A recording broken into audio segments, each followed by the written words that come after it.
퇴직 후 찾아온 인생 이막산에서 그녀를 만났다. 사연을 시작합니다. 좋아요, 구독 부탁드리며 따뜻한 댓글도 부탁드리겠습니다.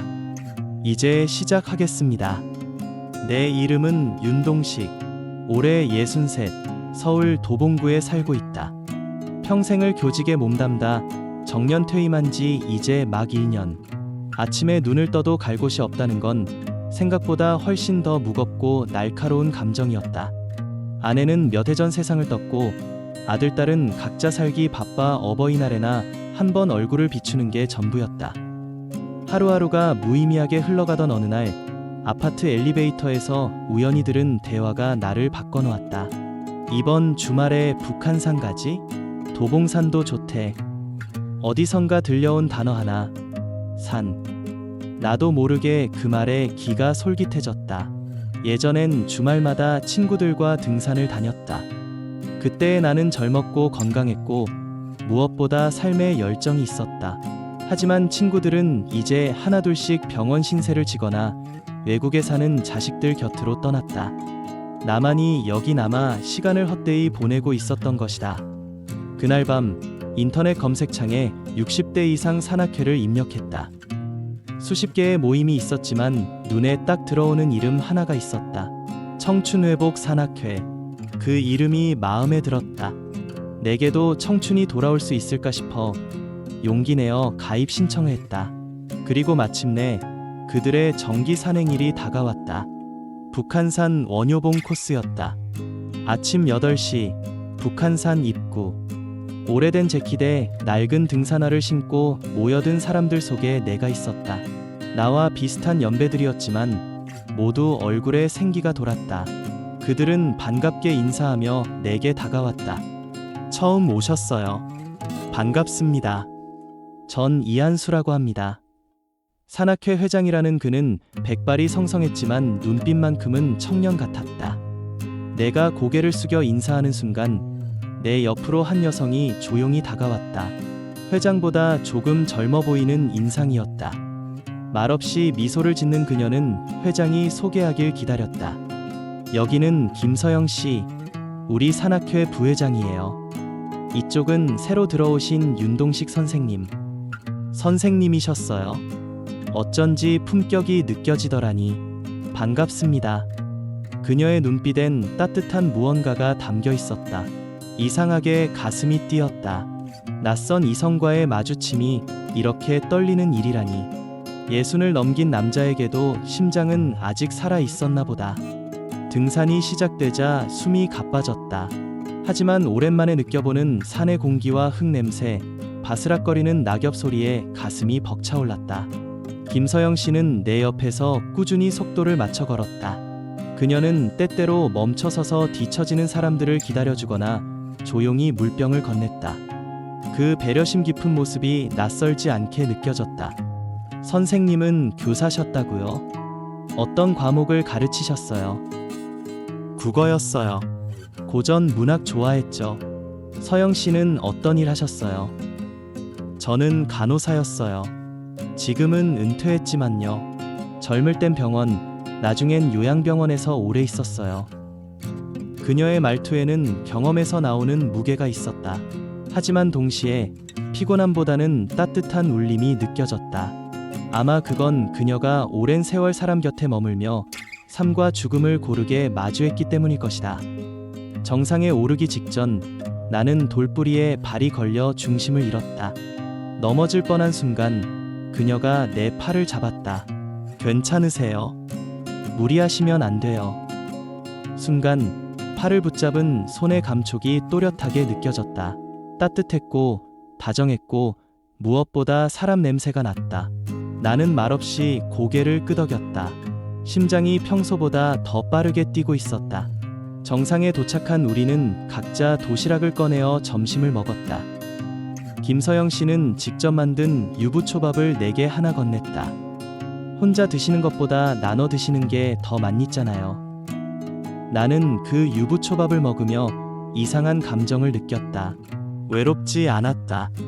오랜만에 사람들과 나눈 웃음소리와 따뜻한 대화, 그리고 무엇보다 그녀의 미소가 마음 한구석을 물들였다. 하산길에 접어들며 그녀는 내게 조용히 말했다.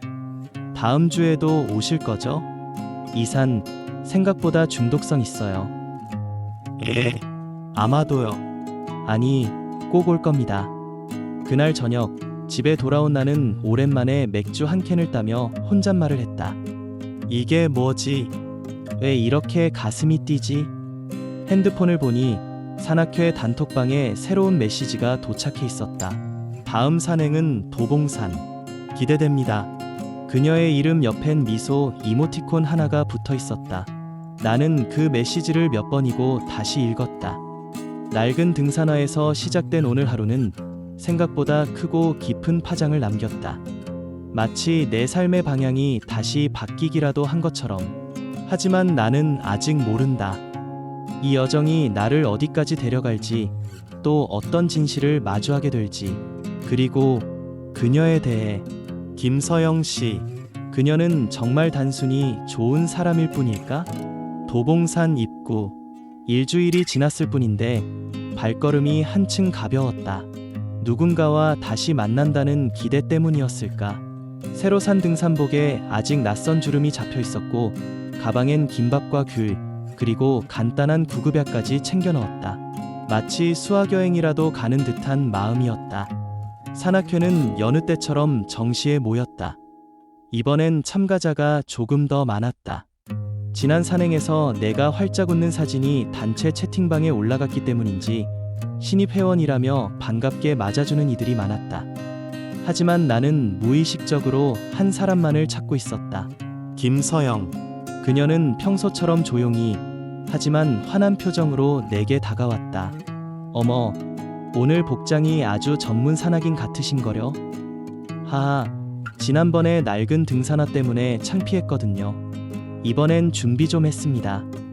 잘하셨어요. 다만 너무 새 거는 돌에 긁히면 아깝죠. 오늘 코스 좀 거칩니다. 그녀는 말끝마다 미소를 흘렸다.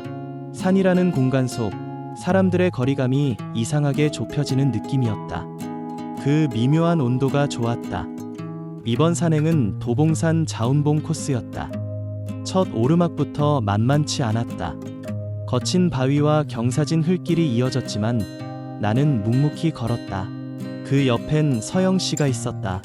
윤 선생님, 등산 중에 제일 좋아하는 순간이 언제세요? 갑작스러운 질문이었다. 나는 잠시 숨을 고르고 대답했다. 정상에 올랐을 때요. 거기서 내려다보면 내 삶도 멀리서 보이는 것 같아서요. 그녀는 조용히 고개를 끄덕였다. 전 하산할 때요. 정상이 좋긴 한데 내려오면서 곰곰이 생각하게 되거든요. 오늘 내가 누구와 어떤 대화를 나눴는지 그게 더 오래 남더라고요. 우리는 말없이 몇 발자국을 더 걸었다. 산은 이상할 만큼 말을 아껴도 어색하지 않았다. 코스 중간 바위가 무너지며 생긴 듯한 좁은 틈을 지나야 했다. 회원들이 하나둘씩 지나갈 때 내 뒤에 서 있던 서영 씨가 조심스럽게 말했다. 제가 잡아드릴게요. 이 구간 미끄러워요. 나는 뒤를 돌아봤고 그녀는 손을 내밀었다. 그 짧은 순간 주변 소음이 멈춘 듯했다. 서로의 손이 맞닿았다. 부드럽고 따뜻했다. 그저 균형을 잡기 위한 터치였지만 내 가슴 속 어딘가가 흔들렸다. 틈새를 지나며 그녀가 말했다. 전 이런 시간이 참 좋아요. 아무것도 안 해도 서로 도와주는 순간들. 그녀는 늘 조용하고 섬세했다. 말 한마디에 무게를 담을 줄 알았다. 나는 그때 깨달았다. 그녀는 단지 친절한 사람이 아니라 사람의 마음을 읽을 줄 아는 사람이란 걸. 정상에 올랐을 땐 강한 바람이 불었다. 단체 사진을 찍고 준비해온 김밥을 나누었다. 나는 살짝 고민하다 내 가방에서 미리 준비한 것을 꺼냈다. 이거 저번에 유부초밥 얻어먹었잖아요. 그래서 이번엔 제가 준비했어요. 그냥 김밥인데.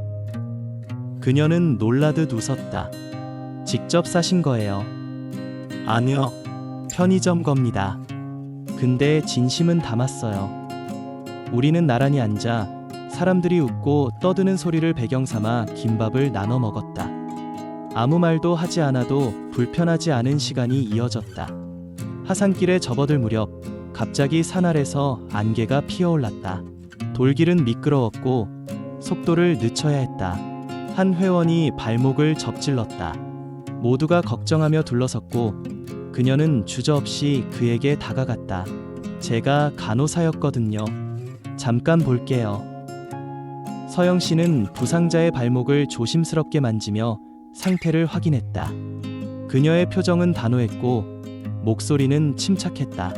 마치 과거의 직업적 본능이 되살아난 듯했다. 그날 나는 그녀를 다시 봤다. 부드러움만 있는 게 아니라 이기 속에서도 중심을 지킬 줄 아는 사람이란 걸. 부상자는 무사히 하산했고 우리는 다시 버스에 올랐다. 좌석에 앉은 후 그녀가 슬며시 내게 물었다. 혹시 다음 주말에도 시간 괜찮으세요? 산행 말고도 산책이나 커피 같은 거 어떠세요? 그 순간 심장이 요동쳤다. 예상치 못한 질문이었다. 아니, 어쩌면 바랐던 말일지도 모른다. 나는 천천히 고개를 끄덕였다. 좋습니다. 저도 그런 시간 필요했던 것 같아요. 버스 창밖으로 지는 해가 도봉산 능선 너머로 사라지고 있었다. 하루의 끝이 다가오는데도 내 안에서는 무언가가 이제 막 시작되는 기분이었다.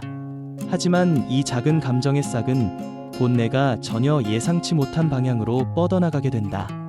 김서영이라는 사람에게는 내가 아직 모르는 과거와 비밀이 있었다. 그것은 단순한 만남을 넘어 내 인생의 궤도를 바꿔놓을 만큼 강력한 것이었다. 도봉산 산행 다음 날 아침부터 마음이 들떴다. 전날 버스 안에서 나눈 대화 때문이었을 것이다. 김서영 씨는 분명히 말했다. 산이 아닌 곳에서의 만남, 일상 속에서의 시간, 그리고 커피. 내가 이토록 누군가와의 약속을 기다렸던 적이 언제였던가. 교직에 있을 땐 회의와 수업 시간표에 얽매였고 퇴직 후엔 공허한 시간표조차 없었다. 그런 나에게 누군가를 만날 시간을 정한다는 건 마치 새로운 계절이 시작되는 신호처럼 느껴졌다. 우리는 일요일 오후 북한산 둘레길 초입에 있는 작은 찻집에서 만나기로 했다. 이름도 예뻤다. 산책자의 방. 유리창 너머로는 산자락이 부드럽게 내려앉았고 작은 조명이 따뜻한 분위기를 만들었다. 어쩐지 서영 씨가 자주 오는 곳일 것 같았다. 오셨어요. 내가 문을 열고 들어서자 그녀가 창가 쪽 테이블에서 일어났다. 평소보다 단정한 옷차림, 진한 향수 대신 은은한 비누 냄새. 그녀는 나를 보자마자 조용히 미소 지었다. 생각보다 일찍 오셨네요. 기다리는 게 좋더라고요. 누굴 기다리는 기분 오랜만이기도 하고요.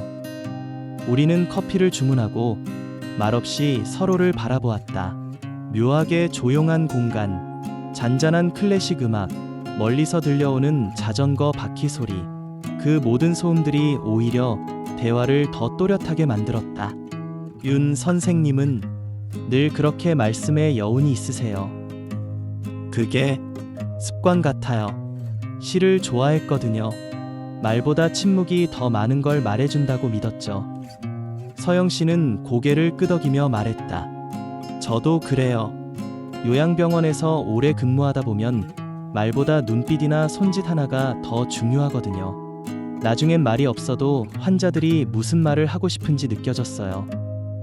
그러고 보면 우리가 말이 많지 않아도 어색하지 않은 이유가 그 때문일까요? 그런 것 같네요. 그녀는 창밖을 바라보며 커피를 한 모금 마셨다. 그리고 잠시 침묵이 흐른 뒤 조심스럽게 입을 열었다. 사실 말씀드릴 게 있어요. 그 말에 내 심장이 순간 멈춘 것 같았다. 그녀는 말을 이어가기 전에 잠시 머뭇거렸다. 전 혼자가 아닙니다. 이혼한 건 아니고요. 남편은 10년째 요양병원에 있어요. 알츠하이머 말기예요. 그녀의 목소리는 담담했지만 고요한 호수에 돌멩이를 던진 듯 파문이 일었다. 나는 말없이 그녀를 바라보았다. 그녀는 조금 고개를 숙이며 말을 이었다. 처음엔 죄책감이 컸어요. 누굴 다시 만난다는 생각조차 못했죠. 근데 사람은 외로움이라는 병에도 무너지더라고요. 제가 간호사로 수없이 많은 사람들을 돌봤는데 정작 저 자신은 돌보지 못하고 있었던 것 같아요. 나는 무슨 말을 해야 할지 몰랐다. 그저 그녀의 말 하나하나가 마음속으로 들어와 가라앉는 걸 느꼈다. 서영 씨, 내가 조심스럽게 입을 열었다. 지금 이 자리에서 당신이 무슨 사연을 안고 있는지보다 저는 당신이 오늘 내 앞에 앉아 있다는 그 사실이 더 중요해요. 그녀는 천천히 고개를 들었다.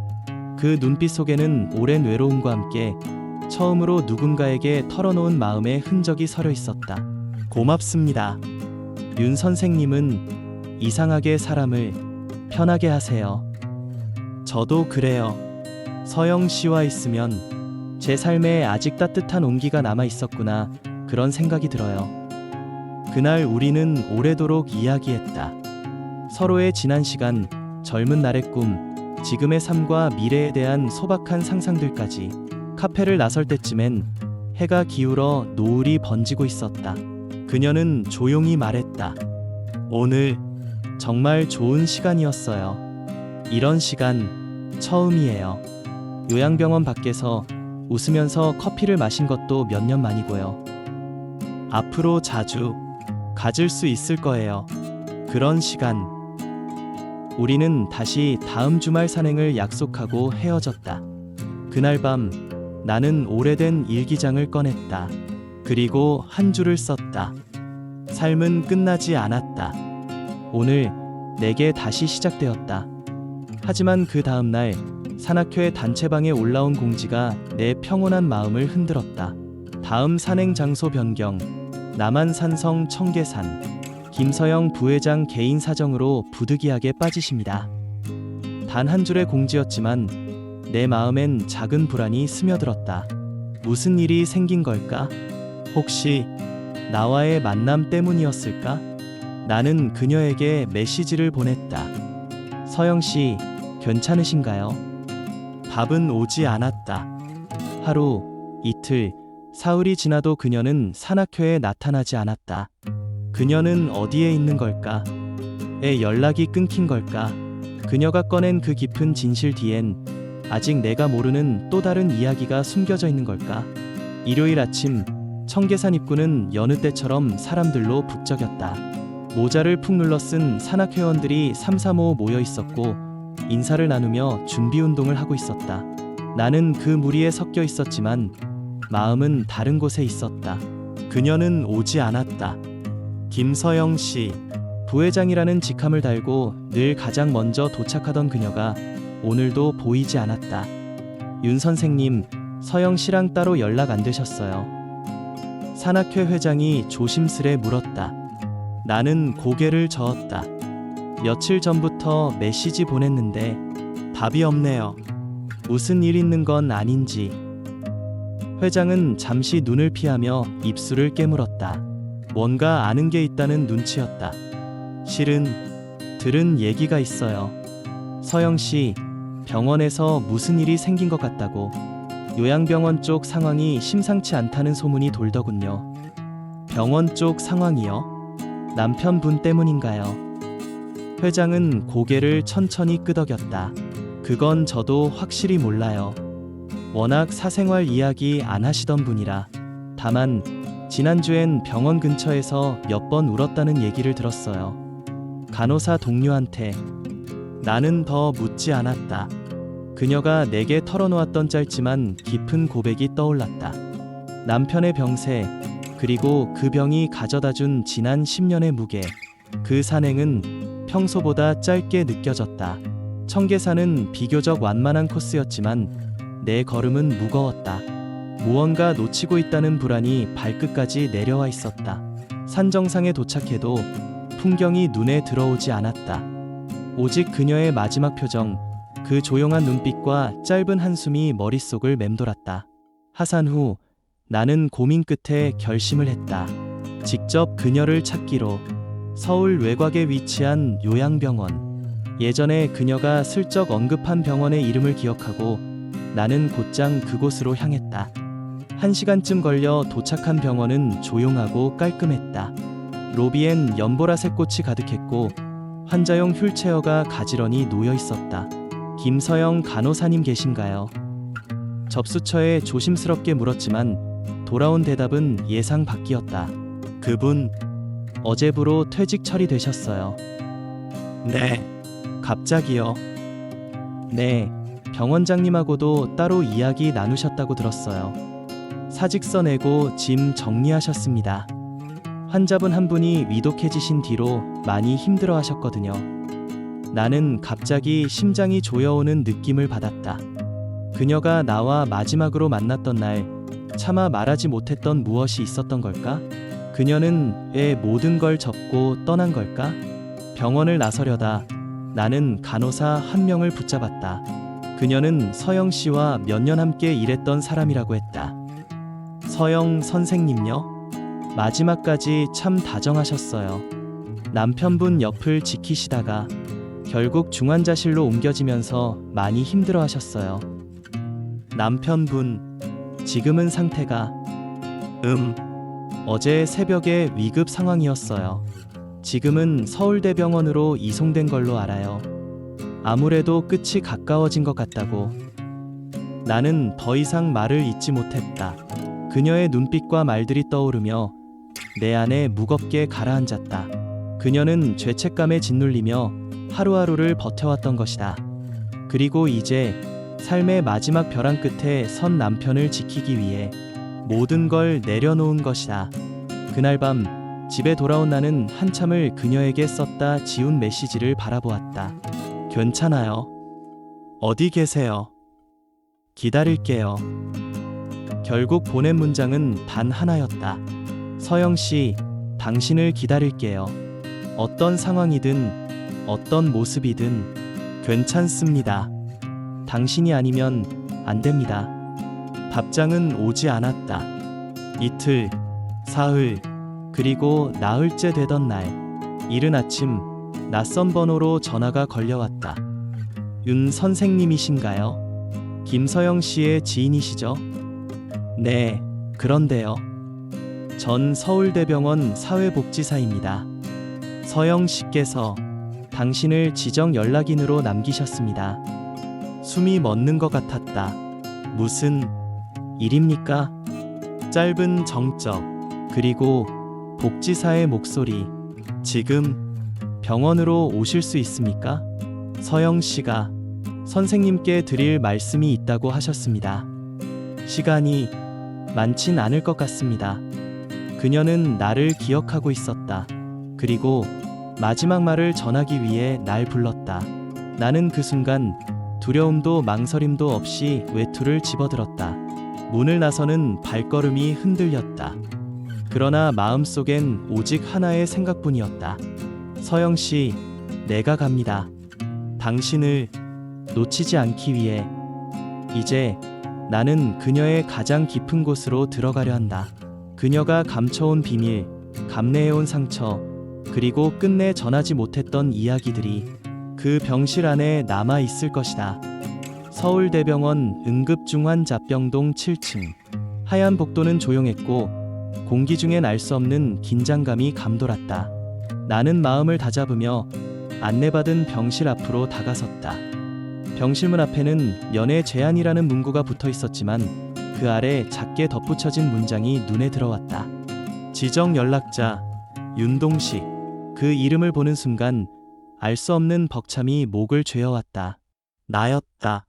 지금 이 문을 열 수 있는 사람, 지금 이 시간 그녀 곁에 있어야 할 사람.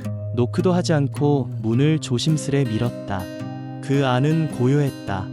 커튼은 반쯤 걷혀 있었고 창밖으로 이른 아침 햇살이 병실 바닥을 조용히 스치고 있었다. 기계음이 일정한 리듬으로 울리고 있었다. 침대에 누운 이는 낯선 남자였다. 머리는 희끗희끗했고 눈은 감겨 있었다. 산소 튜브가 양 콧구멍에 꽂혀 있었고 옆엔 링거와 약물이 나란히 매달려 있었다. 그 옆 조용히 의자에 앉은 여인이 있었다. 김서영. 그녀였다. 그녀는 지친 얼굴이었다. 며칠을 제대로 자지 못한 듯한 창백한 얼굴. 그러나 눈은 놀랍도록 또렷했다. 나를 바라보던 그녀의 눈동자엔 슬픔과 안도, 그리고 미안함이 동시에 담겨 있었다. 나는 조용히 걸어가 그녀 옆에 앉았다. 그녀는 입을 열었다. 오셨어요. 오시지 않을까봐 사실 조금 걱정했어요. 그럴 리가요. 저 당신 연락 기다렸어요. 매일. 그녀는 고개를 끄덕이며 남편의 손을 살며시 감쌌다. 어젯밤 위기가 왔어요. 심장이 한번 멎었어요. 의료진이 겨우 소생시켰지만 언제 다시 올지 몰라요. 나는 침묵했다. 이 사람, 제게 참 고마운 사람이었어요. 젊은 시절 제가 간호사 공부할 수 있도록 학비도 대주고 뭐든 밀어줬어요. 결혼 후엔 제게 모든 걸 마쳤고요. 그녀는 조용히 말을 이었다. 그러다 기억이 하나둘씩 지워졌어요. 제 이름도, 제 얼굴도, 심지어 자기가 딸인지도 헷갈려 하더군요. 눈물이 고였지만 그녀는 참았다. 그런데 어느 날 문득 그러더라고요. 여보, 나 아직 당신 사랑하는 거지. 그 한마디가 너무 깊이 박혔어요. 나는 말없이 그녀의 손등을 가볍게 잡았다. 그런 그 사람 곁을 떠나 새로운 사람을 만난다는 게 제가 해도 되는 일인가 수도 없이 자책했어요. 그런데 윤 선생님과 산에서 만났을 때 처음으로 그런 생각이 들었어요. 나도 살아도 되는 걸까? 라고. 그녀는 고개를 돌려 나를 바라봤다. 그날 이후 매일 생각했어요. 윤 선생님을 만나고 싶었고, 이야기를 나누고 싶었고, 그리고 제 감정을 솔직히 털어놓고 싶었어요. 그러나 동시에 너무 겁이 났어요. 남편이 떠나기 전 내 마음이 흔들리는 걸 마주할 용기가 없었거든요. 나는 천천히 입을 열었다. 서영 씨, 당신이 느낀 슬픔과 혼란, 그 모두가 이해돼요. 누구도 당신을 탓하지 않아요. 오히려 전 당신이 이렇게까지 사랑 깊은 사람이라는 게 놀랍습니다. 그녀는 그제야 눈물을 흘렸다. 제가 그날 연락을 끊은 건 당신을 멀리하고 싶어서가 아니었어요. 오히려 너무 가까워질까봐 그게 두려웠던 거예요. 나는 고개를 끄덕이며 그녀의 손을 감싸쥐었다. 저는 기다릴 겁니다. 당신의 상처가 아물기를, 그리고 당신이 괜찮아질 때까지 곁에 있을게요. 우리는 지금처럼 천천히 걸어가면 됩니다. 그 순간 침대 위 남편이 살짝 고개를 움직였다. 서영 씨는 놀라며 일어났고 남편의 눈이 조금 떠지는 듯했다. 여보, 당신 그가 알아보는 눈빛이었는지는 확신할 수 없었다. 그러나 분명 그의 입꼬리가 살짝 올라갔다. 서영 씨는 남편의 손을 꽉 잡았다. 당신이요. 정말 많이 사랑했어요. 그리고 고마워요. 제가 나중에 꼭 이야기할게요. 오늘은 그냥 손만 잡고 있을게요. 나는 조용히 병실을 나섰다.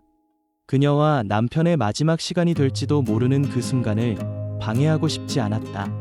병실 문을 닫고 복도 끝 창가에 섰다. 햇살은 조금 더 따뜻해져 있었다. 삶과 죽음의 경계, 그 사이에 놓인 한 사람의 사랑, 그리고 그 사랑을 조심스럽게 받아들이려는 또 다른 사람. 나는 처음으로 깨달았다. 이 만남이 단순한 인연이 아니었다는 걸. 그녀는 곧 나올 것이다. 눈물을 머금고, 혹은 담담하게. 그리고 그때 나는 다시 그녀의 손을 잡을 것이다. 하지만 그날 저녁, 나는 서영 씨에게서 한 통의 메시지를 받았다. 오늘 너무 고마웠어요. 그런데 잠시만 혼자 있고 싶어요. 며칠만요. 그 후에 다시 만나고 싶어요. 나는 바로 답장을 보냈다. 기다릴게요. 언제든, 얼마나든, 당신이 나를 부르면 어디든 달려가겠습니다. 이제 우리의 이야기는 잠시 멈춘다. 하지만 그 끝이 이별은 아닐 것이다.